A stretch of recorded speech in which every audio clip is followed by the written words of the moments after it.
नमस्कार दोस्तों, स्वागत है आपका आज की हमारी स्थानीय खबरों पर टॉप 25 बुलेटिन में।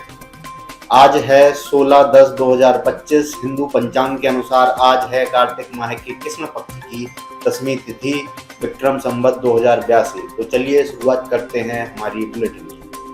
रामपुर खेल स्टेडियम उद्घाटन, सांसद मोहिबुल्लाह नदवी और विधायक आकाश सक्सेना ने किया शुभारंभ। नई लाइटिंग, फेंसिंग और खेल सुविधाओं से स्टेडियम हुआ आधुनिक। अंडर 14 प्रतियोगिता में विजेता खिलाड़ियों को किया गया सम्मानित। दीपावली पर मिलावट पर शिकंजा, रामपुर में खाद्य विभाग की छापेमारी में 130 किलो मिठाई नष्ट की गई। 4 नमूने जांच के लिए भेजे गए, प्रशासन ने की सख्त कार्रवाई। डीएम ने कहा, त्योहार पर मिलावटखोरी बर्दाश्त नहीं होगी। भागवत कथा में धर्म संदेश, रायबरेली में नसीराबाद के कुकहा में चल रही कथा में आचार्य बद्री विशाल ओझा ने कहा, यज्ञ कर्म ही मुक्त करता है। श्री कृष्ण को बताया विश्व का प्रथम मानसिक चिकित्सक। भक्तों ने भक्ति और संयम का संदेश ग्रहण किया। नसीराबाद में युवक पर हमला, बाइक सवार युवक की राह रोककर 4 युवकों ने की मारपीट। पुलिस ने किया मुकदमा दर्ज, जांच शुरू। मिर्जापुर में मजदूरों को तोहफा, सरकार ने दीपावली से पहले न्यूनतम मजदूरी बढ़ाई। अकुशल श्रमिक की मजदूरी 11,021 रुपए तय हुई। मजदूरों ने सरकार के फैसले पर खुशी जताई। चित्रकूट में हथियार सहित आरोपी गिरफ्तार, रायपुरा थाना पुलिस ने चोरी की बाइक और तमंचा बरामद किया। आरोपी ने अपराध कबूल किया, कोर्ट में पेशी होगी। पुलिस ने अभियान को बड़ी सफलता बताया। रेल मंत्री पदक से होंगे सम्मानित राय, मुंबई में आरपीएफ एसआई गोपाल कृष्ण राय को साइबर जांच में उत्कृष्ट योगदान पर सम्मान। रेल मंत्री अश्विनी वैष्णव देंगे पदक। आईआरसीटीसी ई टिकट सिंडिकेट का पर्दाफाश करने में रहा है इनका अहम योगदान।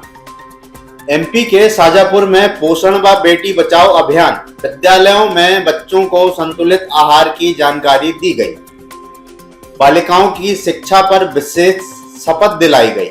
अभियान में शिक्षकों व अभिभावकों की सक्रिय भागीदारी रही। मिर्जापुर साइबर टीम की बड़ी कामयाबी, मिर्जापुर के जिगना में अवैध पटाखे बरामद। जी हां, 8 क्विंटल पटाखे जब्त, आरोपी गिरफ्तार। दीपावली से पहले विस्फोटक अधिनियम में मुकदमा दर्ज। पुलिस ने कहा, बिना लाइसेंस पटाखे बेचना अपराध। टेलीग्राम ठगी पीड़ित को 29,598 वापस कराए गए। पुलिस ने डिजिटल सुरक्षा पर जागरूकता भी बढ़ाई, जनता से सतर्क रहने की अपील। विदिशा जन सुनवाई में त्वरित निस्तारण, कलेक्टर अंशुल गुप्ता की अध्यक्षता में जन सुनवाई संपन्न। 78 में से अधिकतर मामलों का तत्काल समाधान हुआ। आवेदकों ने प्रशासनिक तत्परता की सराहना की। विदिशा ने जीता अंडर 17 क्रिकेट खिताब, 3 दिवसीय टूर्नामेंट में भोपाल को हराया। टीम के शानदार प्रदर्शन पर कोच ने दी बधाई।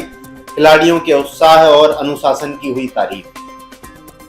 शिवपुरी में सड़क सुरक्षा पर सख्ती, कलेक्टर ने अतिक्रमण हटाने और हेलमेट चेकिंग के दिए निर्देश।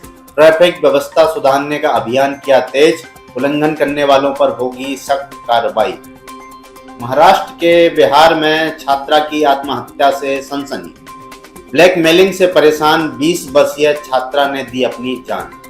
पिता की पिटाई करने वाले आरोपी पर केस दर्ज। पुलिस ने साइबर ट्रैकिंग से जांच की तेज। मुंबई में महाबोधि महाविहार आंदोलन तेज, रामदास अठावले के नेतृत्व में हजारों बौद्धों का प्रदर्शन। महाबोधि महाविहार बौद्धों को सौंपो की मांग उठी। मुंबई के आजाद मैदान में शांतिपूर्ण धरना दिया गया। विदिशा कॉलेज में टैरिफ नीति सेमिनार, अंतर्राष्ट्रीय व्यापार पर शिक्षाविदों ने विचार रखे। टैरिफ नीतियों के एमएसएमई पर प्रभाव पर हुई चर्चा। छात्रों को ग्लोबल मार्केट के समझाए गए उदाहरण।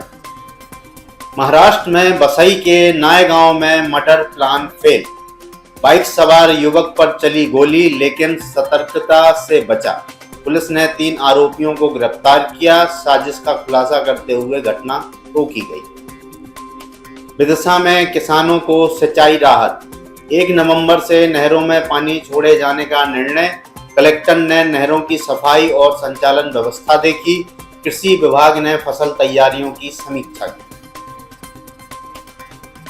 मिर्जापुर में 80 लाख ठगी का खुलासा। सोना निकालने के नाम पर की जा रही ठगी का पर्दाफाश।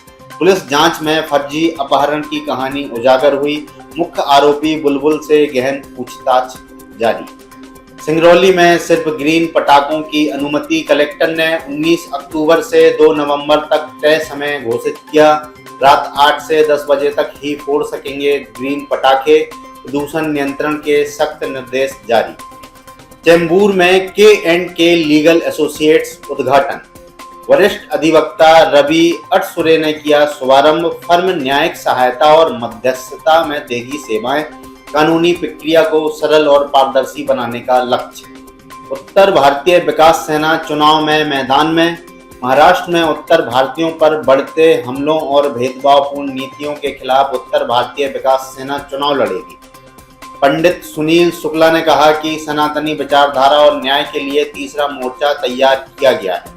खिरगांव में राजस्थानी गो बैक बैनर जैसी घटनाओं को भारत की एकता पर हमला बताया गया। ठाणे महानगर पालिका को स्वच्छ हवा मिशन में उत्कृष्ट कार्य के लिए हरित यशोगाथा सम्मान 2025 से नवाजा गया।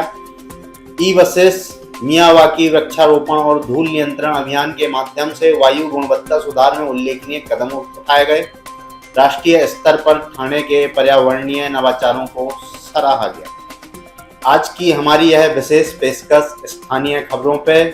जुड़े रहिए हमारी अगली बुलेटिन में, जिसमें देश विदेश की टॉप 25 खबरें आपके साथ साझा की जाएंगी। देखते रहिए, जुड़े रहिए हमारे साथ, बने रहिए आंचलिक खबरों के साथ। अपनों की खबर आप तक। धन्यवाद।